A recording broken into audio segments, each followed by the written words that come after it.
earlier you mentioned about going through COVID and then losing patients. What was it like during that time for you? Hard to imagine. You basically at that point, everything happening, too many things happen at the same time. You got to go to work, you got to make sure that you don't get infected, and you keep hearing news that the people surrounding you got infected, and at the same time you worry that whether your family, your elderly at home will get infected. So there's too many things ongoing at that time, and at the same time you just have to keep on going to work every day regardless of what happened, because you know that at that critical time you need to go to work, and you need to perform, and you need to take up the responsibility because it is your job. So I think as this goes by for many months, it sort of like makes you black out and blank, and just doing things like without any, not to say without any passion, but you just at the end of the day you tell yourself like, I just want to get through today, and that's it. I have no plan for the future yet, because I don't know what's going to happen tomorrow. I might get COVID next week, and then I might get very ill next week. So there's no room for you to think of a lot of things. Basically, just work, go home, rest, hope that you don't get infected, and then the next day again and again. That happens for like almost a year, I would say. Actually, that sounds very exhausting. I've heard of news where patient gets into the hospital and they just go missing because they end up in a body bag. Yeah, yeah. It was tough. I would say it was tough, and it's not easy for us as well working as the front line. To be honest, I felt disappointed. I mean, not disappointed. I felt upset just because I lose a few patients. I mean, all of us, we as the day goes along, we build rapport with the patients, and we kind of like have a feeling towards the patients. And after like a few months, you still lose them. So it wasn't a great feeling. I remember even the last day of my work in Sungai Buloh, I lose a patience, and that really makes me emotional at that time, because I remember that was beginning of the year during the Chinese New Year, where everyone is celebrating and all that, and then the patient that I lost is a Chinese family. So can you imagine, like during Chinese New Year, like after third or fourth day of Chinese New Year, you receive a phone call from me saying that your family member is very ill, and then they pass away and all that. So I will remember that forever, because that was that bad in terms of the feeling for myself. How did you overcome it? Well, I shed a few tears that time, I remember, and then talk to people. I would say talk to whether your family or your partners or close friend.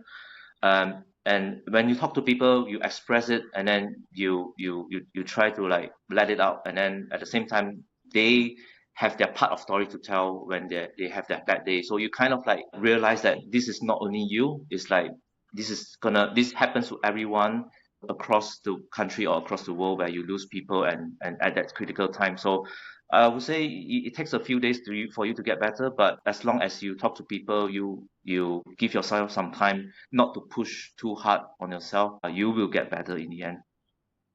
Sounds tough. I mean, I remember when I was still practicing, you don't really talk about the deaths that you have on your shift.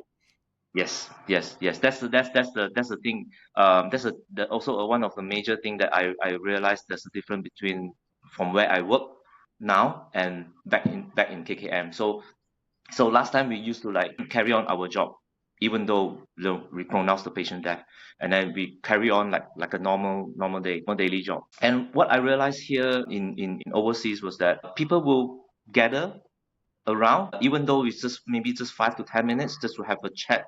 Everyone gets to talk. The nurses, the junior doctors, the consultant, the resuscitation team, just to reflect, and just to give everyone a room to express whether they are anger, or they are disappointed, or they think that they have done a good job. And I told one of my colleagues that, back home, back in those days, where we would just carry on at night.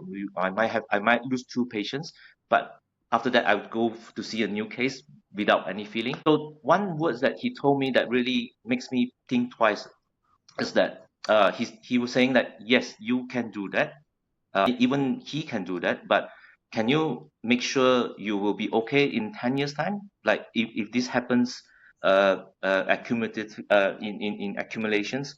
So you might not notice the benefit of it at that point of time when we talk about it, but in long term, it might, because that happens to me in COVID time where we keep losing patients, and then since when we were just started training, we hardly talk about that. We just like, okay, the patient died, we try our best, that's it, we carry on. So I think that make it in a snowball as well. So right now, the major change in my own practice here in the UK is I talk a lot to people, and I invite people to talk with me whenever they need to. So there's a lot of talking, even though with just expressions of feelings or opinion. That's fine. That is the beneficial in long term. Wow, it's so different from KKM. Like from when I can remember our entire practice here, maybe the whole 10 years here, we do not express. I mean, we all have lost patients some point of our career. We are disappointed, angry. Sometimes you're sad because you're losing patients that you shouldn't be losing, and it seems senseless.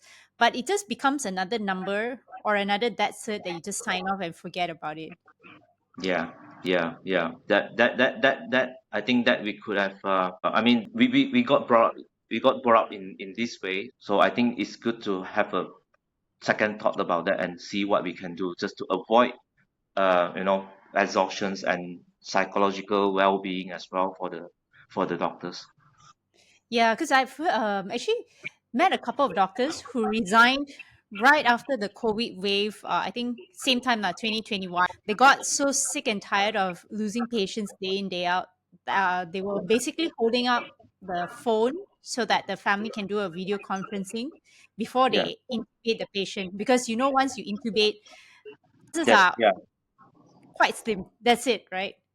Yes, exactly. You never know what will happen, and that might be the last time that they manage to video call and have a chat about it. So yeah, it was very heartbreaking. I would say everyone would have felt that during the COVID time. It's not easy.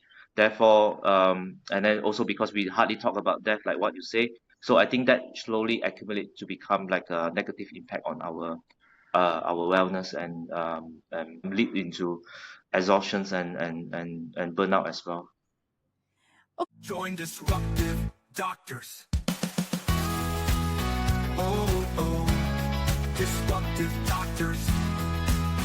Impact.